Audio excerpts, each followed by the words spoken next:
Multi-million-dollar University of Ghana Medical Center to be opened to the public next year.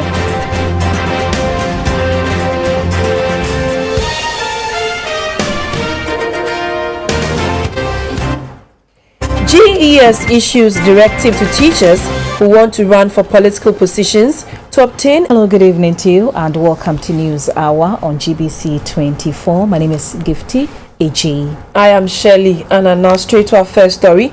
The Ghana Education Service has issued a directive to all teachers in the public service who want to run for political positions to obtain a leave of absence before doing so. Meanwhile, interview for teachers who were shortlisted for promotion will now take place on October 25. The Director General of the Ghana Education Service, Mr. Jacob Kaur, entreated the affected teachers to exercise restraint and wait for their turn. He was speaking to journalists at a news conference in Accra. The Director General of the Ghana Education Service, Mr. Jacob Kaur, cautioned members of staff of the service who want to take part in partisan politics. We want to reiterate that the directive that was given on GES staff getting themselves involved in political activities still holds. And we are holding firm to that directive based on Article 284 of the 1992 Constitution, which states that a public officer shall not put himself in a position where his personal interest conflicts or is likely to conflict with the performance of the functions of his office. An impending teachers' promotion interview has delayed for some time now, leading to some form of agitation among the teachers. The GES news conference was also to update the teachers on the new date. Mr. Jacob Kaur called for calm and said the service will take care of all the 20,760 applications received. Nobody is ever going to cancel promotions. Probably if there is a delay, there are several causes. We will start with orientation for the panel members right on the 19th of October. And 25th, the panels will move down to the various centers to start the interview. Teachers can access their interview letters either on GES website, ges.gov.gh, or at the regional and district education offices from Friday 14th October 2016. Mr. Kaur congratulated the teaching and non-teaching staff who are due for promotion and called on teacher unions and TEU to bring this information to the notice of all their members affected. For GBC24, Yaira Lawe reporting. Parliament on Wednesday, October 12, gave attention to the Children's Amendment Bill. The bill, when passed into law, will ensure the streamlining of adoptions and foster care in the country in conformity with international standards. The Deputy Minister for Gender, Children and Social Protection, Mrs. Delasoa, told the House during its second reading that the bill also seeks to ensure that children who enter into the care system are properly accounted for and protected. On Wednesday, October 12, the lawmakers looked at a number of issues, but the Children's Amendment Bill 2016 took center stage. Ghana's current law for the protection of children is Act 560 of 1998, but this law appears to be too weak to deal with persons engaged in human trafficking, abduction and sale of children who are devising various strategies for their nefarious activities. The Department of Social Welfare has also gathered that there is an increase in the number of children sent outside the country on inter-country adoption, among other acts which are in violation of the Hague Convention of 1993 for the protection of children. The Children's Amendment Bill 2016 seeks to update Ghana's children's law to international standards. The Hague Convention of 1993 places an obligation on state parties to put in place effective mechanisms for alternative childcare. This obligation resonates with the Convention on the Rights of the Child and the African Charter on the Rights and Welfare of the Child, all of which the Republic has ratified. Members of the House were also of the belief that the amendment is paramount for absolute protection of the Ghanaian child, especially those in foster homes. So the purpose of the Children's Amendment Bill is to update the laws on children, particularly focusing on areas of foster care, adoption, and the institutional arrangements that could make the process quite transparent, quite equitable, and quite focused on the welfare of the child. Mr. Speaker, I'm happy to know that the committee is taking of monitoring or taking proper records of children or parents who adopt children. Most of the time we hear that a child has been adopted, but even to trace the roots of the adopted parents becomes a problem. But this time around, the committee is making it one of their roles to take proper records of the parents or the adopted parents who will be adopting the children. A member of Parliament for Ablekuma West constituency, Mrs. Esla Owusu Ekufu, was of the view that the law ought to make the adoption of children in the country easier. All that I see is that we're putting in place measures to make it even more difficult for those who want to adopt or to foster children to do so. I think we ought to be encouraging more adoptions and foster care in this country. Instead of restricting it, we need to make it possible for even families which do not have children to consider an alternative to the expensive medical processes to get their own children by considering adoption. We need to remove the stigma attached to adoption. We need to make it normal and commonplace for people to consider taking in other children and bringing them up as their own. Sitting was adjourned to October 13th, 2016. We now take you to the Central Region, where the Town and Country Planning Department will soon begin prosecuting people who sell or purchase lands in unplanned areas. This follows the passage of the Land Use and Spatial Planning Act by Parliament, which is awaiting presidential assent. At the inauguration of Geographic Information System Database Hub for the Central Region, the National Director of Town and Country Planning, Lawrence Dakra, cautioned chiefs and landowners of the sale of land illegally. The newly renovated Geographical Information System (GIS) database facility was provided by the USAID and the Town and Country Planning Department in the Central Region.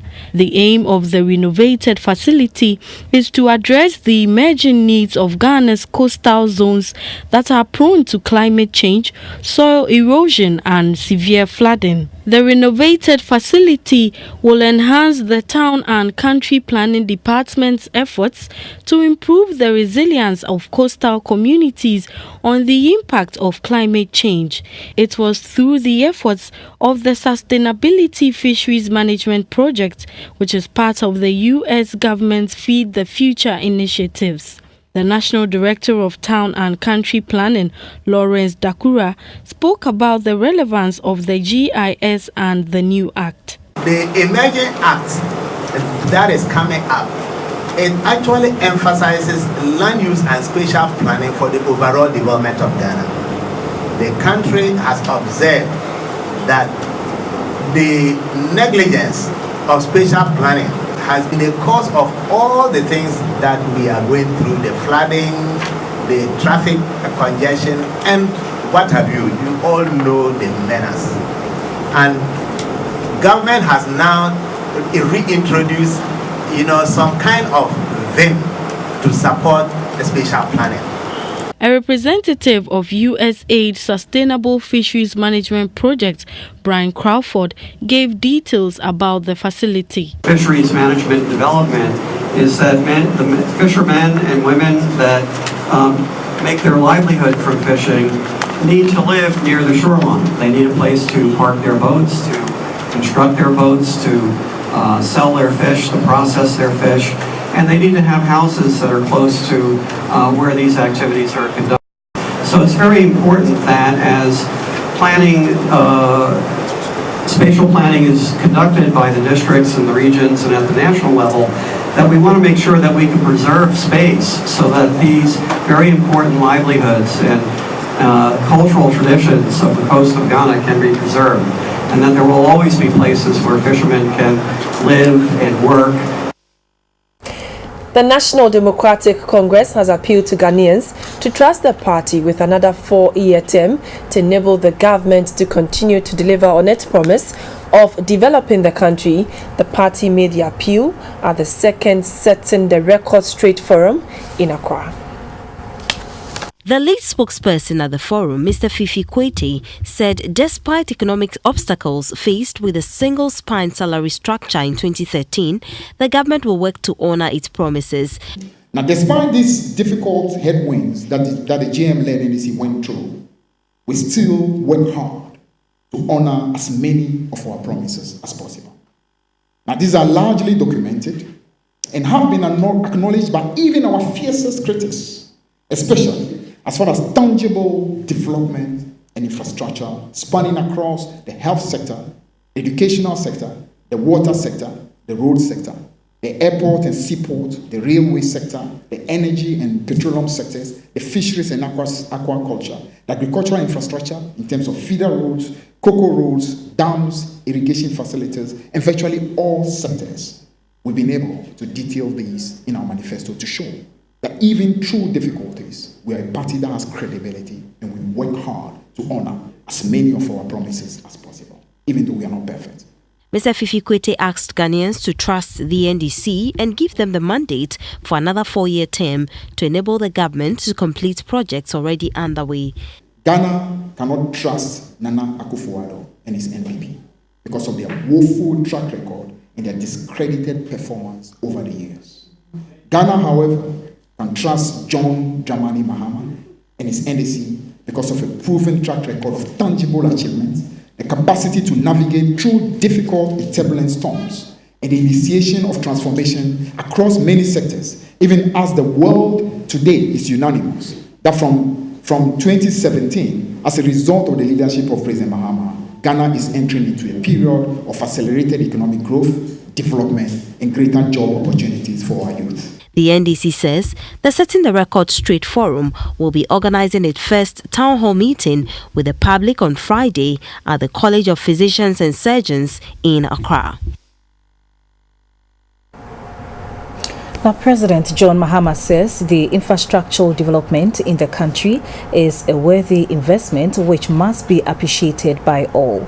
Speaking in the Ablekuma North constituency on the second leg of his campaign tour of the Greater Accra region, Mr. Mahama explained that infrastructural development is the foundation phase of a process embedded with jobs and improvement in the lives of Ghanaians. A report by Theodora Amedeto.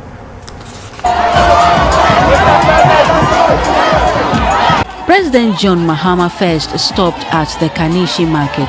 There, he met with the management of the market. He described the Kanishi market as the first modern market in the country, built by engineers.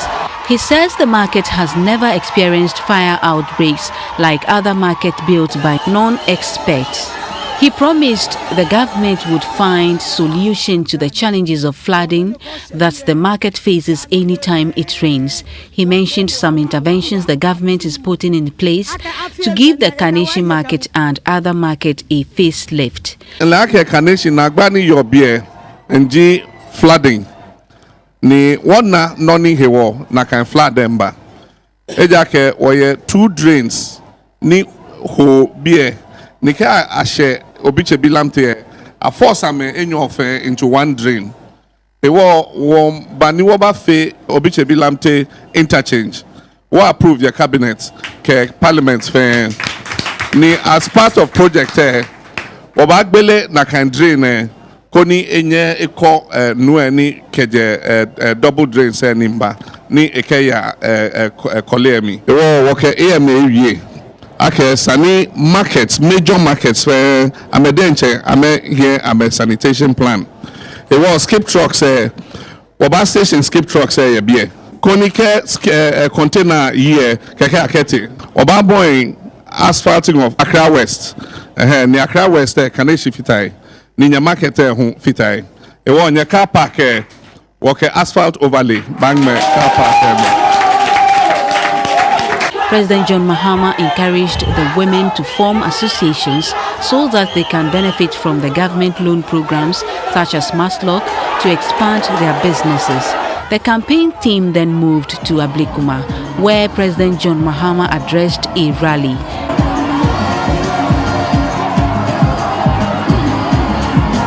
The chief and people in the area welcomed the president and his team.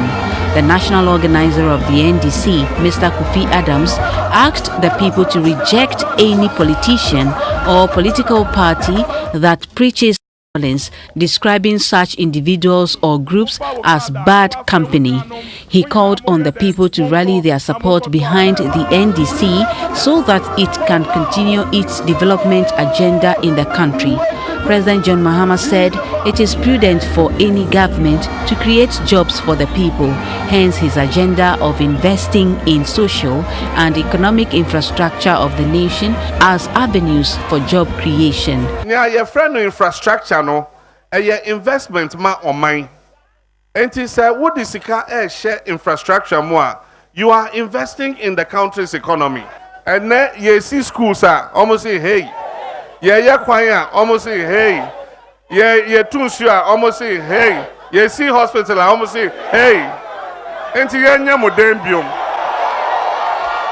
He said history is repeating itself in the camp of the opposition as they continue to criticize every development project by government, just as their forefathers did to Ghana's first president, Dr. Kwame Nkrumah. President Mahama says he is not discouraged.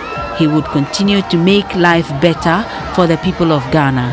Theodora Medeto, GBC24, Accra.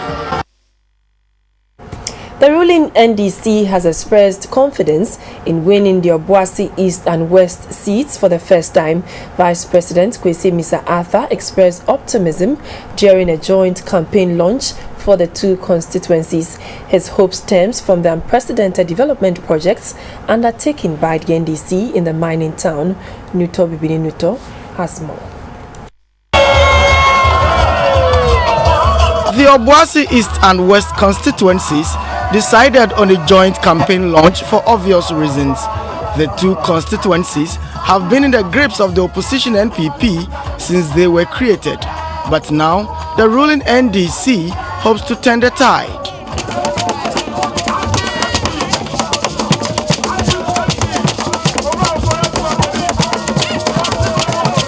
The atmosphere was charged with the arrival of Vice President Kwesi Arthur in the company of the two parliamentary aspirants, Mr. Oforia Jimain for the Obuasi East and John Alexander Akon for the West.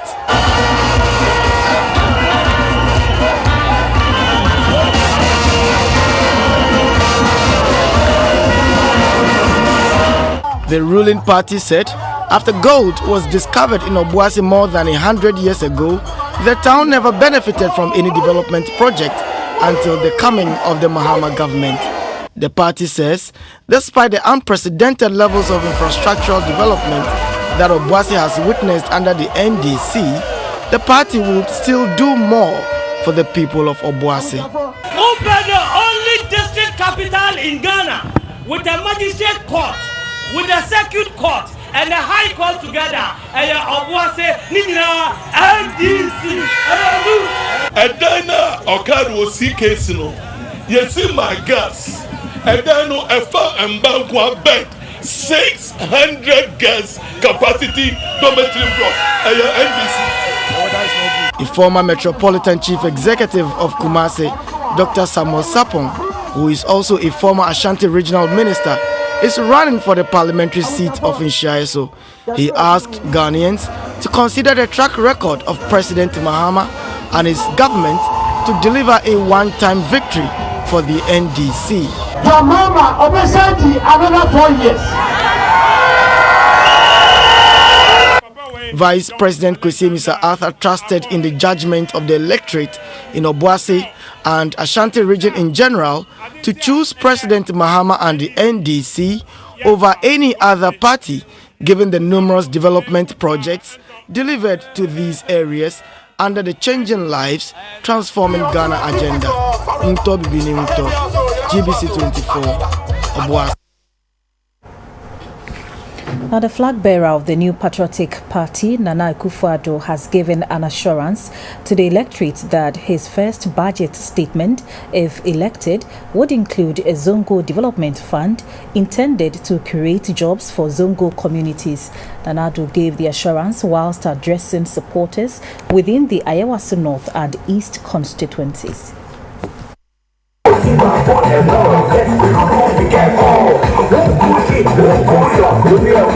Nana Addo's tour began in the Ayawaso North constituency and made its way through Kawukudi to the Malam Addo Mosque. He then met with the Mele youth groups and interacted with opinion leaders in turns and continued to Mamubi, where he introduced the parliamentary candidate for the Ayawaso East constituency, Mr. Peter Mreku. Mr. Mreku told the electorate to rally behind the NPP presidential candidate to win the 2016 elections.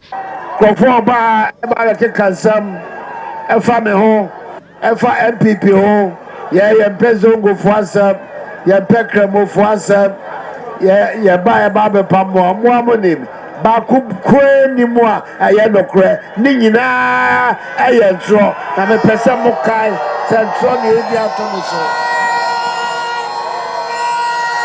entro ni pese ebi tomiso na adwuma ya ba be ya no oyakopon bie kwan ma ya esise ya de ba no ebe ma adwuma abu wo Ghana amo aka obia da fananga na eyira. If you bring Ghana, you for Hudi Besine, ye sika Samoa, Yanshadam Bozongo for the Womuda, Akufo-Addo budget, the first budget of the Akufo-Addo presidency, Zongo Development Fund, Yadebaba Semu, which we have At the Islamic Research Center, also at Nima, Nana Addo promised to restore the Islamic Teachers Fund for the Makaranta. Nana Addo then took his tour to Hot Coffee, a suburb of Nima, also in the Ayawaso East constituency. Ghana, yenye uhiamai, yetisika so come there. Ye pesi asisa sano. Da me pesa mo boame ni ensesa no ni emfa abalfofo embra memba be yo ma na djuma e de mboa ni nkofo e be bra o ma no ni enkoso a e de Peter Mreku na dako e de Peter Mreku na dako.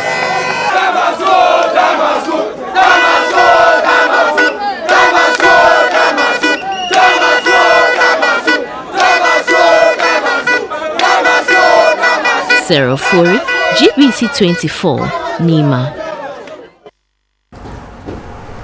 The independent presidential candidate, Mr. Jacob Osei-Yeboah, is appealing to the EC to rescind its decision to criminalize what he calls the untoward mistakes made by some of the subscribers, asking the EC to temper justice with mercy.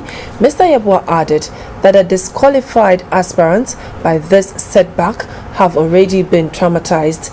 He, however, appealed to the disqualified aspirants to carefully think through their respective threats to sue the EC, while appreciating his team and Ghanaians for their support that helped him go through the nomination process. Mr. Yeboah also entreated his other three competitors to engage in healthy campaigns that will promote peaceful election 2016. We have more news coming up. Please stay with us.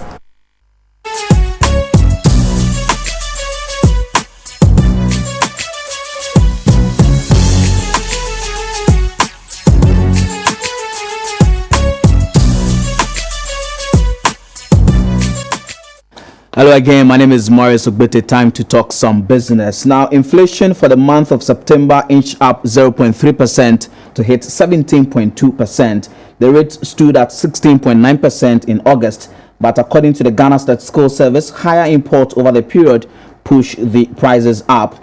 Inflation in the last 10 months has been hovering around 16 to 18%. The trend has been largely attributed to the movement of the food and non-food basket.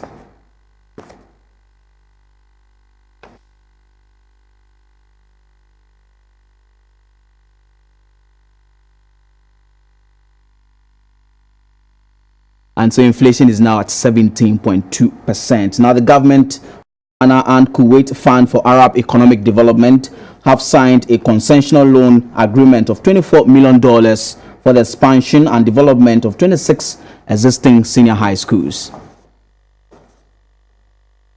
The agreement, which was signed on Wednesday on the sidelines of the annual IMF World Bank Group meetings in Washington, D.C., aims to support the social and economic development of Ghana by supporting government's plans to increase access, improving the quality of senior high school education, and meet the growing demand for student enrollment in undeserved areas in Ghana under the Education Sector Plan ESP 2010-2020.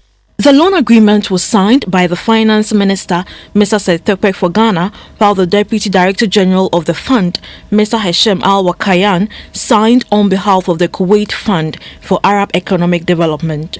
The project aims to support the social and economic development of Ghana by supporting government's plans to increase access, improving the quality of senior high school education, and meet the growing demand for student enrollment in undeserved areas in Ghana under the Education Sector Plan ESP 2010-2020. And still in business, Cabinet has approved the establishment of an oil palm regulatory board. The board, when commissioned, is expected to help reduce Ghana's oil palm import bill, which currently stands at $175 million. The regulatory board will also seek to narrow the country's oil palm deficit, pegged at 50,000 tons per year. Oil palm, which earned Ghana 75% of export revenue in the 19th century, is now contributing only 0.8% of exports. Even though Ghana is one of the leading palm oil producing countries, the country is still a net importer of the commodity. There are projections that the country's oil palm deficit of 50,000 metric tons could hit 100,000 metric tons if appropriate steps are not taken. In 2012, Solidaridad introduced the Sustainable West African Palm Oil Program (SWAP) to improve the situation. At the end, at a close-out ceremony of the 4-year program, the president of the Oil Palm Development Association, Samuel Avala, said SWAP increased farm productivity from 4.3 tons per hectare to 16.6 tons per hectare. If horizontally replicated among current and future OPDAC members, will help our country to nearly close the gap between demand and supply, or demand and production of palm oil in this country. The Dutch ambassador to Ghana, Ron Stryker, pledged his country's support to the second phase of the program, which is currently under consideration. We are planning to invest in the next phase, in this scaling up phase for the next couple of years. And we will be proud to be part of that again. Deputy Minister of Agriculture Ahmed Yakubu Al-Hassan announced that, just like Cocoa Board, government will soon inaugurate an oil palm board. The ministers, in collaboration with the Minister of Trade and Industry and the Minister of Justice and Attorney General Department, as well as other stakeholders, working together to put in place a legal instrument to establish a regulatory board for the oil palm subsector. The palm oil sector currently employs over 300,000 people. This number, according to experts, could be doubled if proper policies are put in place. And so the pound sterling continues to make losses against major trading currencies, largely due to the effect of Brexit. On the interbank market today, the pound is trading at 4 cedis 86 pesos, the dollar at 3 cedis 97 pesos, while the euro sells at 4 cedis 39 pesos.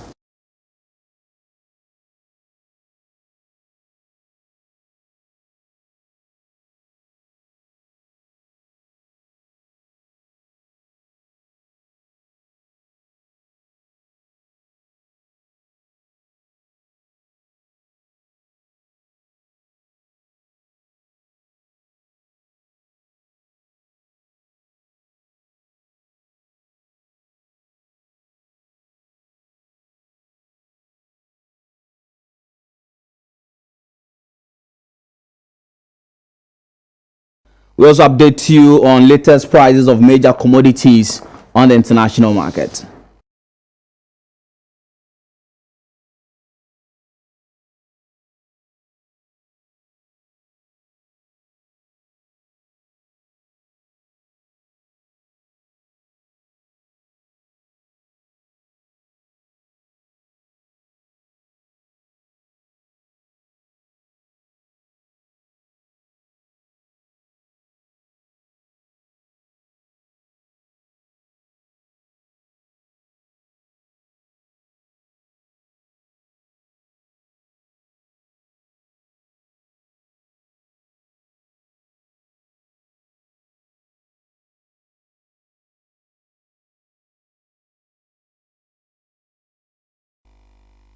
And that was business.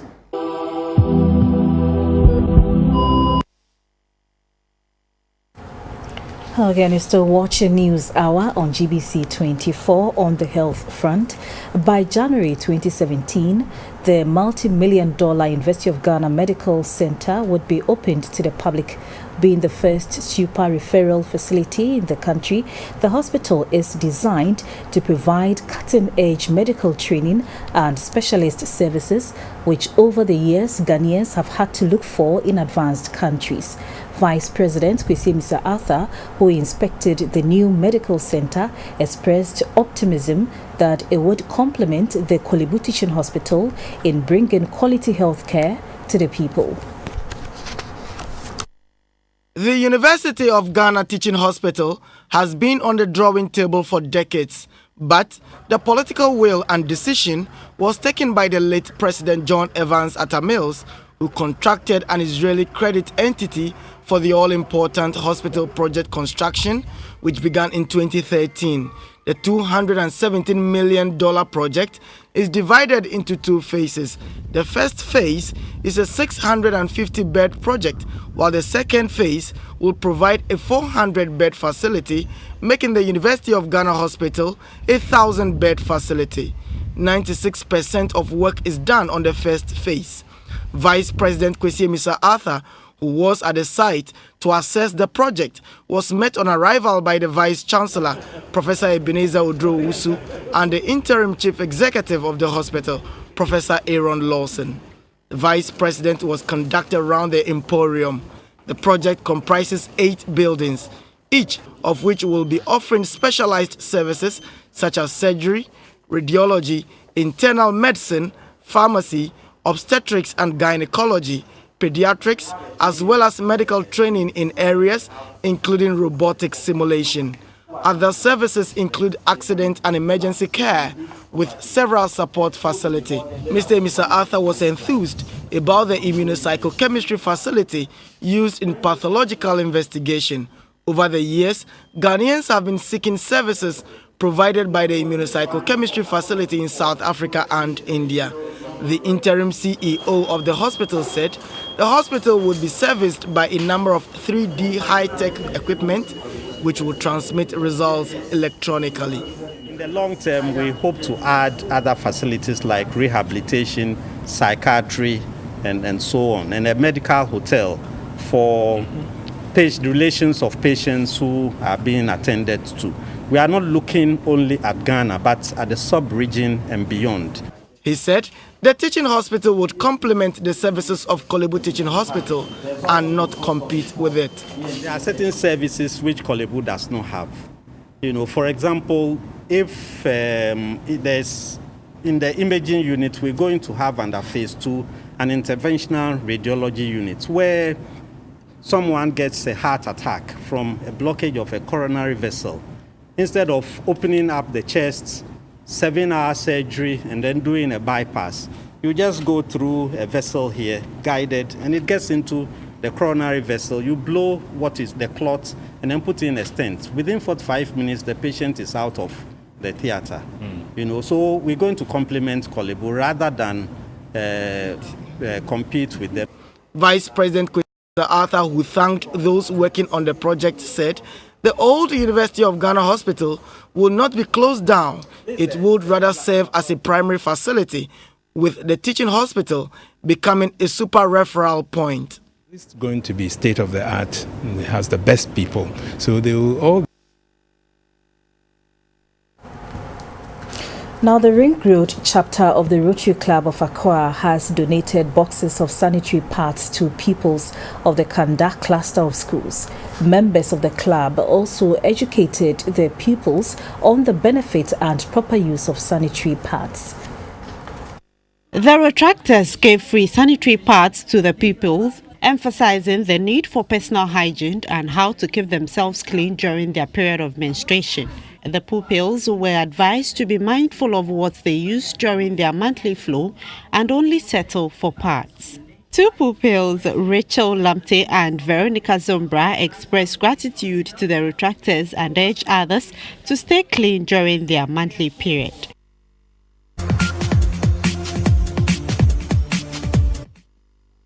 And so good evening, let's bring you some updates from happenings in the world of sports. We go to basketball, where a highly anticipated Greater Accra basketball playoff will be staged on Saturday at the Lebanon House in Accra. Tudu. The General Secretary of the Greater Accra Basketball Association, Mr. Prosper Agleta, is rallying support for the event.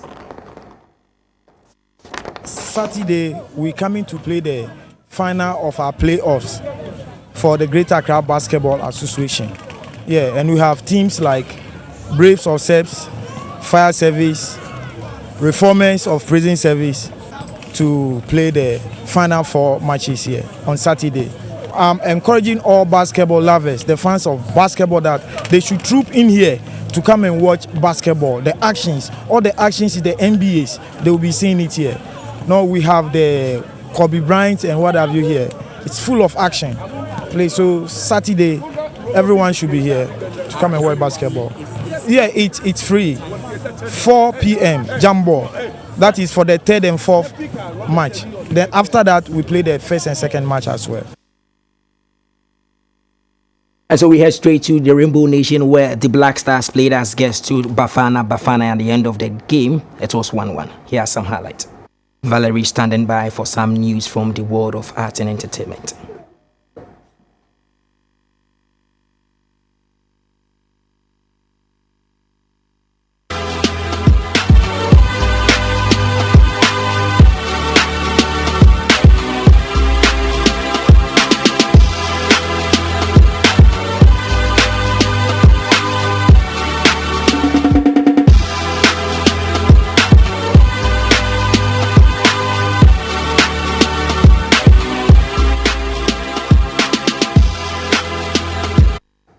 Hello, good evening. Time for some entertainment news.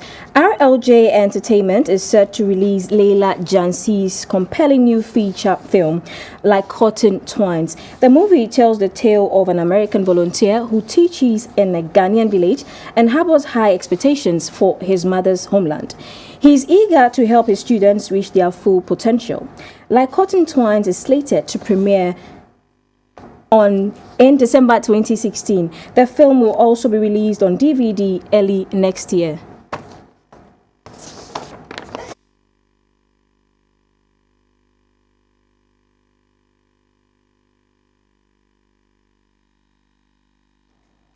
When a discussion on saxophone players comes up, there's only a handful of seasoned players in Ghana. A young Nigerian, Ebenezer Adeyemi, has joined this exclusive circle.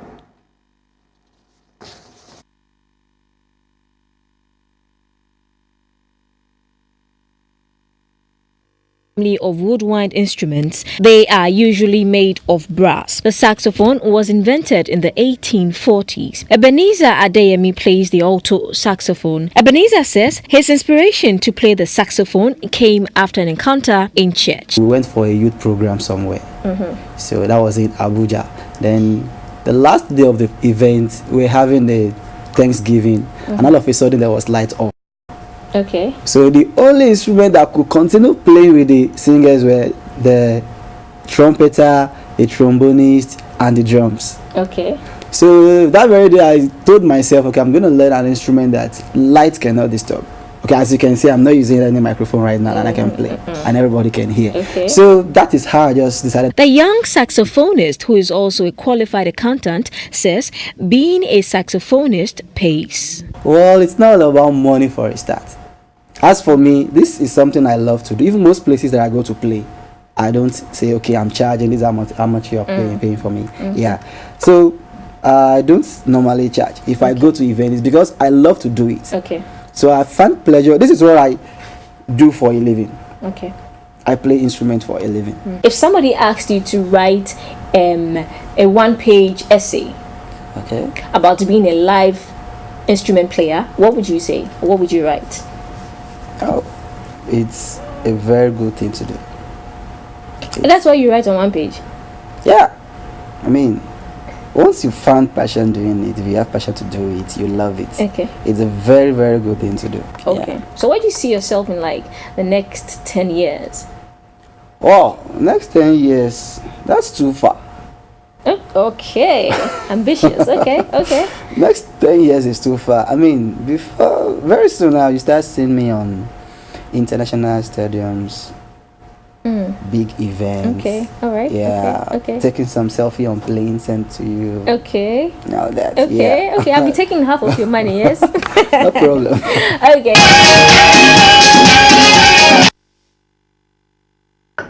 That's all in this segment. Have a good evening. That's it for News Hour, but before we go, we look at the main stories again. By January 2017, the multi-million-dollar University of Ghana Medical Center would be open to the public. According to the hospital officials, the first super referral facility in the country would provide cutting-edge medical training and specialist services to the public.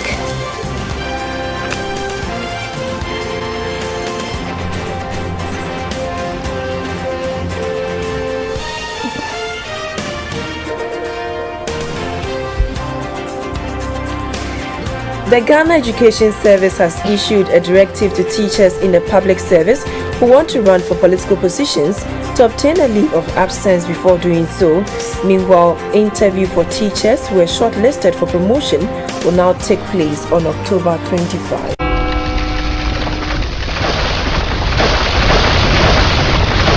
GTV, the authentic and trusted voice of Ghana.